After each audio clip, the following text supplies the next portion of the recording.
Rwanda's capital Kigali is the economic, cultural and transport hub of the nation and the largest city in the country. This hilly city is home to about 1 million people and was the scene of the 1994 Rwandan genocide, where close to 1 million people were brutally massacred in ethnic clashes. But despite its dark past, the country, led by President Paul Kagame, is today undergoing rapid transformation as seen in the construction of suburbs and high-rise buildings around the city. Kigali has an impressive road network sprawling across 4 ridges and valleys of the city. During our tour, we bumped into this Ugandan national on the streets of Kigali and asked him what makes this city tick.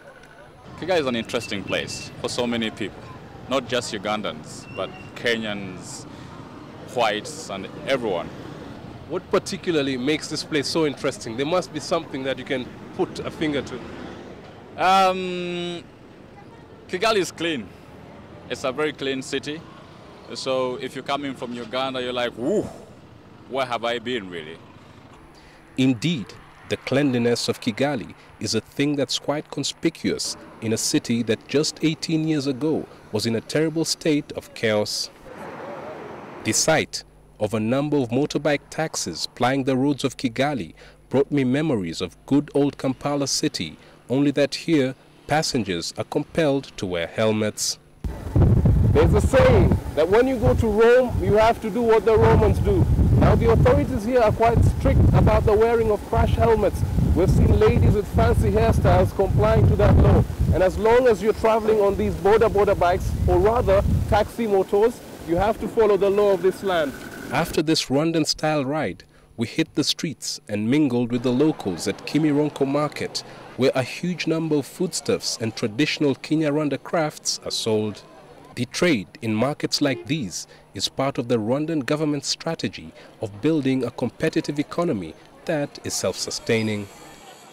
A tour around the city reveals the peaceful coexistence of Rwandans who only 18 years ago were seriously polarized along ethnic lines. And as this lady tells me, the divisions are slowly fading. Amakuru. Meza. What is life like here for the people of Rwanda? Is there some harmony among the Batutsi and Bahutu? Yeah, there is. Irahari. Ubumwe n'ubwiyunge burahari. Ubuzima y'u Rwanda bumeze neza, i Kigali Abatutsi n'Abahutu barumvikana, turakora business neza. Maana tuna umoja kabisa 100%.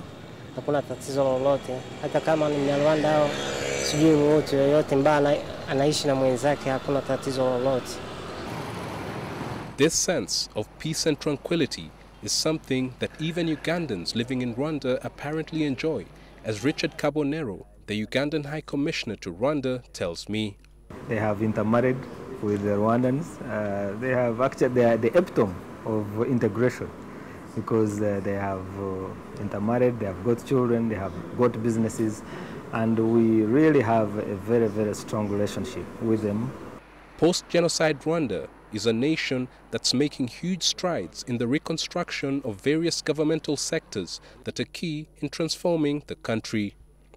This country's checkered history has led its leadership to institute some stringent regulations aimed at fostering unity and development in this country.